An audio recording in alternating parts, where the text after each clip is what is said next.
আপসহীন বিপ্লবী ওসমান হাদিকে চোখের জলে বিদায়। জানাজায় প্রধান উপদেষ্টা সহ লাখো মানুষের অংশগ্রহণ। চিরনিদ্রায় শায়িত হলেন জাতীয় কবির সমাধির পাশে। After a long time, Usman Hadi born in this country. হাদি ভাই ধ্বংসলীলায় পছন্দ করতেন না। আমরা তার হত্যার বিচার চাই। প্রিয় ওসমান হাদি, তোমাকে আমরা বিদায় দিতে আসি নাই এখানে। তুমি আমাদের বুকের ভেতরে আছো। তুমি যা বলে গেছো সেটা যেন আমরা পূরণ করতে পারি। 24 ঘন্টার মধ্যে হাদি হত্যায় জড়িতদের আইনের আওতায় না আনলে কাল কঠোর কর্মসূচির হুঁশিয়ারি। স্বরাষ্ট্র উপদেষ্টা এবং সহকারী উপদেষ্টা খোদাবক্স জবাব দিতে না পারে তাহলে তাকে অবশ্যই পদত্যাগ করতে হবে। আগামীকাল 5টা 15-এর মধ্যে সরকারের পক্ষ থেকে যদি কোনো জবাব না আসে আমরা আবার এখানে আসবো। দেখছিলেন প্রধান শিরোনাম। সন্ধ্যার সময় সঙ্গে আছি আমি জাফর সাদিক। এবার অন্যান্য শীর্ষ সংবাদ। লন্ডনের পথে ডাক্তার জুবাইদা স্বামী তারেক রহমানের সঙ্গে দেশে ফিরবেন 25 ডিসেম্বর। ষড়যন্ত্র বিফল করতে দেবেন কঠিন বার্তা। নৈরাজ্য করে পেছানো যাবে না নির্বাচন। সুদানে সন্ত্রাসী হামলায় নিহত 6 শান্তিরক্ষীর মরদেহ দেশে। ঢাকা সেনানিবাসে জানাজা কাল। গ্রামের বাড়িতে রাষ্ট্রীয় ও সামরিক মর্যাদায় হবে দাফন। বাইরে তালা দিয়ে লক্ষ্মীপুরে বিএনপি নেতার বাড়িতে আগুন। প্রাণ গেল শিশু সন্তানের, দগ্ধ 3। চট্টগ্রামে জাতীয় পার্টির নেতা আনিসুল ইসলাম মাহমুদের বাড়িতে আগুন।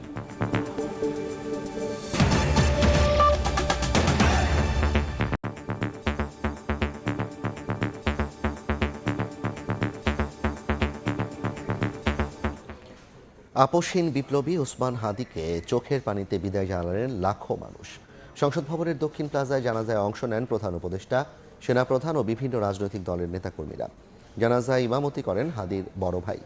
এ সময় প্রধান উপদেষ্টা বলেন, যতদিন বাংলাদেশ থাকবে সবার বুকে থাকবেন ওসমান হাদি।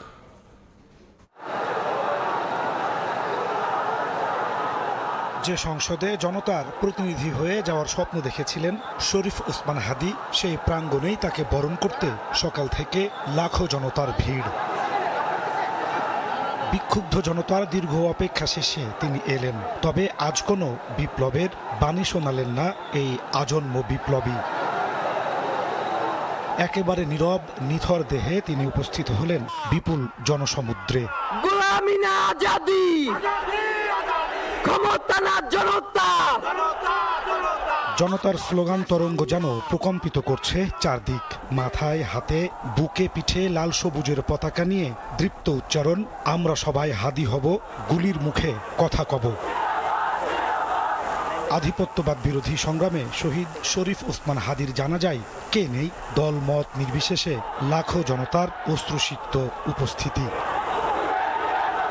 জানাজায় অংশ নিতে নির্ধারিত সময়ের আগেই জাতীয় সংসদের দক্ষিণ প্লাজায় অংশ নেন ছাত্র জনতা।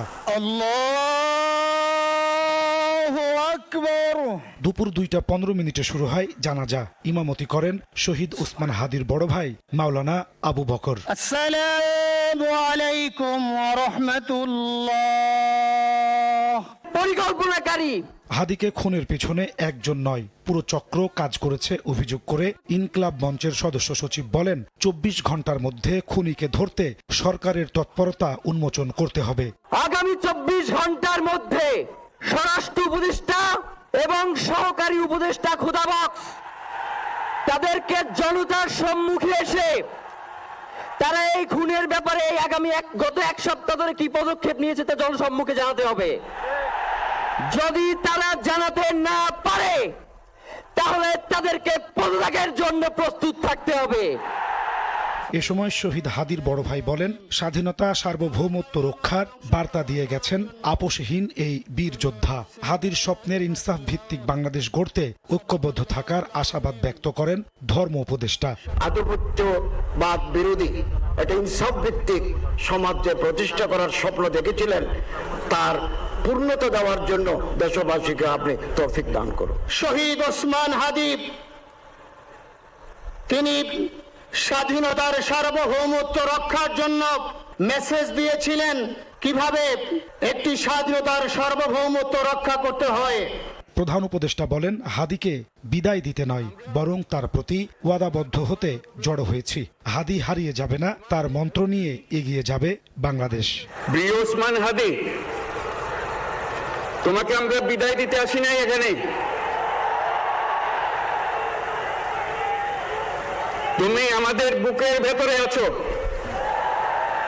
এবং চিরদিন বাংলাদেশ যতদিন আছে তুমি সকল বাংলাদেশির বুকের মধ্যে থাকবে। তোমার কাছে আমরা ওয়াদা করতে এসেছি,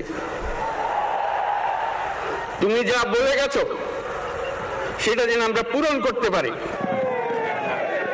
ভালোবাসা আর অশ্রুসিক্ত নয়নে প্রিয় হাদিকে বিদায় জানান আগত মানুষ।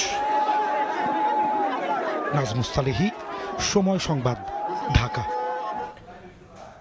বিদ্রোহী কবির সমাধির পাশে চিরনিদ্রায় শায়িত হলেন আপোষহীন বিপ্লবী শরীফ ওসমান হাদি।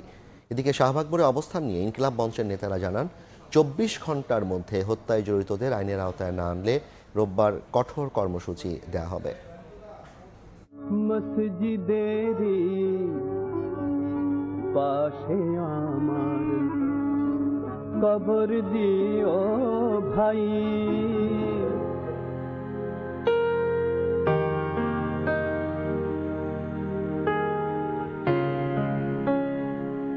একজনের বিদ্রোহ ছিল তৎকালীন ব্রিটিশ ঔপনিবেশিক শাসনের বিরুদ্ধে, আর অন্যজন লড়েছেন ইনসাফের জন্যে। সময়, প্রেক্ষাপট আর পথ আলাদা হলেও মৃত্যুর পর একই মাটিতে নীরব সহাবস্থান বিদ্রোহী কবি ও আপোষহীন বিপ্লবীর। জাতীয় কবি কাজী নজরুল ইসলামের সমাধির পাশে সমাহিত করা হয়েছে শহীদ বিপ্লবী শরীফ ওসমান হাদিকে। সহযোদ্ধারা বলছেন, ইনসাফের পক্ষে লড়াইয়ে ধরেছিলেন প্রাণের বাজি। হাদির কণ্ঠ অনুগত হয়নি ক্ষমতা, লোভ কিংবা ভয়ের কাছে। মৃত্যুর আগ পর্যন্ত বজ্র কণ্ঠে প্রতিবাদ জানিয়েছেন ভারতীয় আধিপত্যবাদ, অন্যায় ও অবিচারের বিরুদ্ধে। আমাদের সরকার যদি ভালোভাবে কাজ করতো তাহলে এই হত্যাকাণ্ড কিন্তু আজকে ঘটতো না। এই আমার হাদি ভাইকে মারে নাই, শুধু বাংলাদেশের মানচিত্র ক্ষত করেছে। এদিকে ওসমান হাদির দাফন শেষে শাহবাগ মোড়ে অবস্থান নেন ইনকিলাব মঞ্চের নেতাকর্মী সহ অনেকে। বিচার দাবিতে স্লোগানে প্রকম্পিত হয় চারপাশ। 24 ঘন্টার মধ্যে হত্যায় জড়িতদের আইনের আওতায় না আনলে রোববার কঠোর কর্মসূচি দেওয়া হবে বলে জানান নেতারা। আগামীকাল 5টা 15-এর মধ্যে সরকারের পক্ষ থেকে যদি কোনো জবাব না আসে আমরা আবার এখানে আসবো। আধিপত্যবাদ ও ফ্যাসিবাদের বিরুদ্ধে লড়াইয়ে হাদি প্রেরণা হয়ে বেঁচে থাকবেন বলেও জানান নেতারা। মনির হোসাইন, সময় সংবাদ, ঢাকা। দেশি বিদেশি ষড়যন্ত্রের সমুচিত জবাব দিয়ে গণতান্ত্রিক উত্তরণ সহজ করতে পারলে আপোষহীন বিপ্লবী হাদির আত্মত্যাগকে সম্মান জানানো হবে বলে মন্তব্য করেছেন বিএনপির স্থায়ী কমিটির সদস্য সালাউদ্দিন আহমদ। জানাজায় অংশ নিয়ে আবেগকে শক্তিতে পরিণত করে শান্তি প্রতিষ্ঠার আহ্বান জানান তিনি। দেশীয় এবং বিদেশীয় সকল চক্র যারা গণতন্ত্রের পথে বাধা হয়ে দাঁড়াতে চায়, যারা নির্বাচনকে বাধাগ্রস্ত করতে চায়, তাদেরকে আমরা সমুচিত জবাব দেব গণতান্ত্রিক উত্তরণের প্রক্রিয়াকে সহজতর করে। তাহলেই শহীদ ওসমান হাদির রক্তদানকে, আত্মত্যাগকে আমরা সম্মান জানাতে পারব। সন্ধ্যার সময় আরও থাকছে। স্টোররুমে জানালার কাঁচ ভেঙে কুষ্টিয়ায় নির্বাচন অফিসে দুর্বৃত্তের আগুন, পুড়ে গেছে বেশ কিছু নথিপত্র। বড় ধরনের ক্ষতি হয়নি, জানালেন নির্বাচন কর্মকর্তা। শাশুড়ি বেগম খালেদা জিয়ার পাশে 2 সপ্তাহ থেকে লন্ডনের পথে তারেক রহমানের সহধর্মিণী ডাক্তার জুবাইদা রহমান। সকালে বাংলাদেশ বিমানের ফ্লাইটে ঢাকা ছাড়েন তিনি। আগামী 25 ডিসেম্বর স্বামী তারেক রহমানের সঙ্গে আবারও দেশে ফেরার কথা রয়েছে ডাক্তার জুবাইদার। এদিকে দেশে ফিরতে ট্রাভেল পাস হাতে পেয়েছেন বিএনপির ভারপ্রাপ্ত চেয়ারম্যান তারেক রহমান। শাশুড়ি বেগম খালেদা জিয়ার পাশে 2 সপ্তাহ থেকে আবারও লন্ডনে ফিরে গেলেন বিএনপির ভারপ্রাপ্ত চেয়ারম্যান তারেক রহমানের সহধর্মিণী ডাক্তার জুবাইদা রহমান। শনিবার সকালে বাংলাদেশ ছাড়েন তিনি। বাংলাদেশ বিমানের ফ্লাইটটি সকাল 8টা 40 লন্ডনের উদ্দেশ্যে হজরত শাহজালাল আন্তর্জাতিক বিমানবন্দর ছেড়ে যায়। এর আগে সকাল 7টা 10 ধানমন্ডির বাবার বাসা থেকে জুবাইদা রহমান বিমানবন্দরের উদ্দেশ্যে রওনা করেন। পুরো যাত্রাপথে তার গাড়িবহর ঘিরে নেওয়া হয় বিশেষ নিরাপত্তা ব্যবস্থা। ডাক্তার জুবাইদার সঙ্গে এ সময় তার পরিবারের সদস্যরাও ছিলেন। লন্ডনে যাওয়ার 4 দিন পর 25শে ডিসেম্বর স্বামী তারেক রহমান ও মেয়ে ব্যারিস্টার জাইমা রহমানকে সঙ্গে নিয়ে আবারও দেশে আসার কথা রয়েছে ডাক্তার জুবাইদুর রহমানের। নির্বাসিত জীবন পেরিয়ে 17 বছর পর সপরিবারে সেদিন দেশে ফিরবেন তারেক রহমান। বিএনপির মিডিয়া সেলের সদস্য ও আমরা বিএনপি পরিবারের আহ্বায়ক আতিকুর রহমান রুমন জানান, সপরিবারে ঢাকায় আসার প্রস্তুতি হিসেবেই ডাক্তার জুবাইদুর রহমান লন্ডনে গেলেন। একজন বধূই একটা বাড়ির সবচেয়ে মানে হয় আর কি, মানে হেড আর কি, কর্ত্রী। উনি যদি ফেরার টাইমে না থাকেন তাহলে টুকিটাকি জিনিসপত্র এগুলো তো আর বাড়ির কর্তা পাবে না, তাই না? এই জন্য ওনার যাওয়া।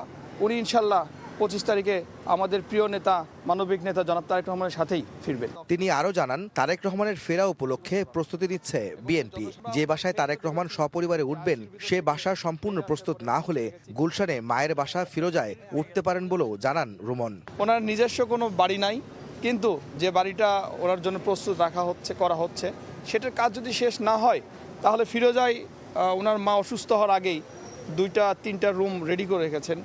যদি আমার ছেলে কোথাও না উঠতে পারে যেন আমার পাশেই থাকতে পারে। রাজধানীর এভারকেয়ার হাসপাতালে চিকিৎসাধীন শাশুড়ি বিএনপি চেয়ারপারসন বেগম খালেদা জিয়াকে দেখতে গত 5 ডিসেম্বর দেশে এসেছিলেন ডাক্তার জুবাইদুর রহমান। এর আগে লন্ডন থেকে চলতি বছরের মে মাসে শাশুড়ি বেগম জিয়ার সঙ্গে 17 বছর পর দেশে এসেছিলেন তারেক পত্নী ডাক্তার জুবাইদুর রহমান। আহমেদ সালেহিন, সময় সংবাদ, ঢাকা।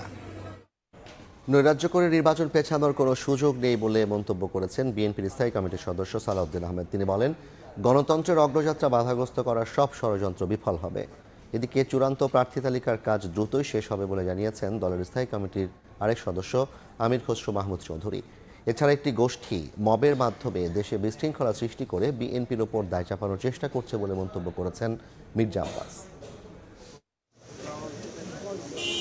ত্রয়োদশ জাতীয় নির্বাচনে প্রার্থীদের দিক নির্দেশনামূলক কার্যক্রম চালাচ্ছে বিএনপি। শনিবার কার্যক্রমের তৃতীয় দিনে 72 জন প্রার্থীর সঙ্গে আলোচনা করে দলটি। তৃতীয় দিনের কার্যক্রমের উদ্বোধনী শেষে দলের স্থায়ী কমিটির সদস্য আমির খসরু মাহমুদ চৌধুরী জানান, আগামী নির্বাচনে জনগণের কাছে দলের যে বার্তা দেওয়া দরকার সেসব বিষয়ে আলোচনা হয়েছে।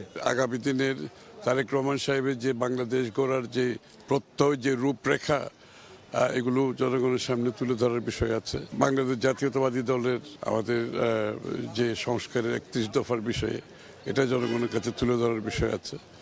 সার্বিকভাবে আমাদের দলের বিএনপি দল হিসাবে তারেক রহমান সাহেব এবং আমাদের আগামী নির্বাচনকে সামনে রেখে যে কথাগুলো বলার দরকার একটা গাইডলাইন দলের পক্ষ থেকে দেওয়া হচ্ছে। এদিকে দলের আরেক স্থায়ী কমিটির সদস্য সালাউদ্দিন আহমদ বলেন, তারেক রহমানের ফেরার দিনে লাখো জনতার সমাবেশ দেশের বিরুদ্ধে চলা সব ষড়যন্ত্র বিফল করার কঠিন বার্তা দেবে। নির্বাচনকে বানচাল করার জন্য, পারতপক্ষে পিছানোর জন্য যে সমস্ত অপকৌশল গ্রহণ করেছে ফেসিবাদী শক্তি, পতিত ফেসিস্ট শক্তি, তার সাথে হয়তো তাদের এদেশীয় দোসররা এবং এর বাইরেও যারা নির্বাচন বানচাল করতে চায় তারা জড়িত থাকতে পারে। তবে কোনো রকমের অপকৌশল এবং কোনো রকমের এরকম হত্যাকাণ্ড ঘটিয়ে যদি কেউ মনে করে যে দেশে নৈরাজ্য সৃষ্টির মাধ্যমে নির্বাচন বানচাল করতে পারবে, তাদের সেই ধারণা ভুল। শনিবার দুপুরে বিএনপির ভারপ্রাপ্ত চেয়ারম্যান তারেক রহমানের স্বদেশ প্রত্যাবর্তন উপলক্ষে গোপীবাগে প্রস্তুতি সভার আয়োজন করা হয়। এতে যোগ দিয়ে দলের স্থায়ী কমিটির সদস্য মির্জা আব্বাস হুঁশিয়ারি দিয়ে বলেন, ষড়যন্ত্রকারীদের বিষয়ে বিএনপি হাত পা গুটিয়ে বসে থাকবে না, বরং উচিত জবাব দেবে। বিএনপি কখনো খুন, জখম, হত্যাকাণ্ড, মবের রাজনীতিতে বিশ্বাস করে না। তার অর্থ এই নয় যে বিএনপি হাত পা গুটিয়ে বসে থাকবে। যদি প্রয়োজন হয় এই সমস্ত ষড়যন্ত্রকারীদেরকে 71 সালে আমরা যেভাবে জবাব দিয়েছিলাম, ইনশাল্লাহ আজকে 25-এও একইভাবে আমরা জবাব দেব। 25 ডিসেম্বর যাতে কোনো বিশৃঙ্খলা না হয় সেদিকে নেতাকর্মীদের সচেতন থাকার আহ্বান জানান বিএনপি নেতারা। মুরসালিন হক জুনায়েদ, সময় সংবাদ, ঢাকা। সুদানে সন্ত্রাসী হামলায় নিহত 6 শান্তিরক্ষীর মরদেহ আনা হলো দেশে। সকালে এমিরেটস এয়ারলাইন্সের একটি ফ্লাইটে তাদের মরদেহ দেশে আসে। রোববার ঢাকা সেনানিবাসে জানাজা হবে। গ্রামের বাড়িতে রাষ্ট্রীয় ও সামরিক মর্যাদায় হবে দাফন। গত 13 ডিসেম্বর সুদানের আবেই অঞ্চলে জাতিসংঘ শান্তিরক্ষা মিশনের একটি ঘাঁটিতে ভয়াবহ ড্রোন হামলা চালায় সন্ত্রাসীরা। এতে বাংলাদেশ সেনাবাহিনীর 6 সদস্য প্রাণ হারান, আহত হন 8 জন। তাদের কেনিয়ার নাইরোবির আগা খান ইউনিভার্সিটি হাসপাতালে চিকিৎসা দেওয়া হচ্ছে। বর্তমানে সবাই আশঙ্কামুক্ত।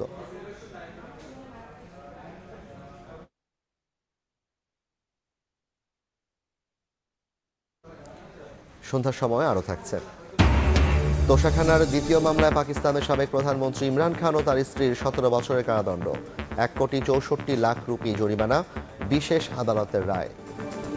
আধিপত্যের বিরুদ্ধে লড়াইয়ে মৃত্যু ভয়কে জয় করেছিলেন আপোষহীন বিপ্লবী ওসমান হাদি। সবাই যখন মৃত্যুটাকে ভীষণ ভয় পায়, আমি তখন হাসতে হাসতে আল্লাহর কাছে ভীষণ সন্তুষ্টি নিয়ে পৌঁছতে চাই যে আমি একটা ন্যূনতম ওই জীবনটা লিড করতে পারলাম, যে আমি একটা ইনসাফের হাসি নিয়ে আমি আমার আল্লাহর কাছে পৌঁছতে চাই।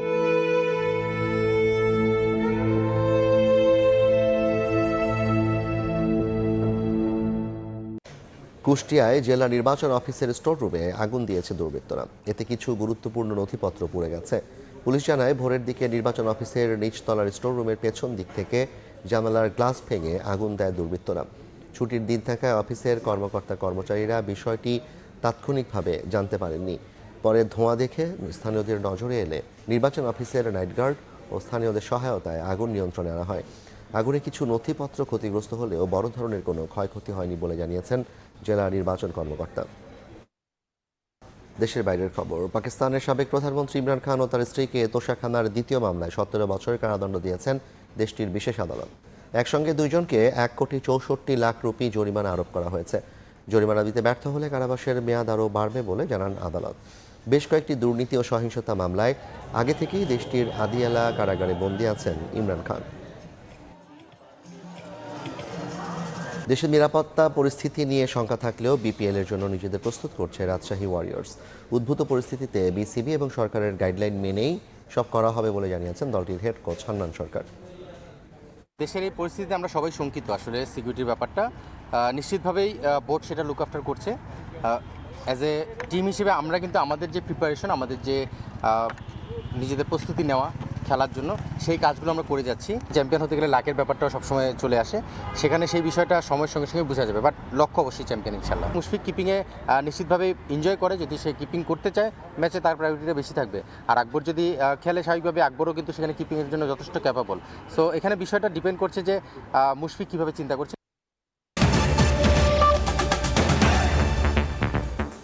এই ছিল সন্ধ্যার সময়। এরপর নির্বাচনের সময় নিয়ে সঙ্গে থাকছেন সাথীরা শারমিন। ধন্যবাদ জাফর। কিছুক্ষণ পরে যোগ দিচ্ছি নির্বাচনের সময় নিয়ে। সঙ্গে থাকুন সময়।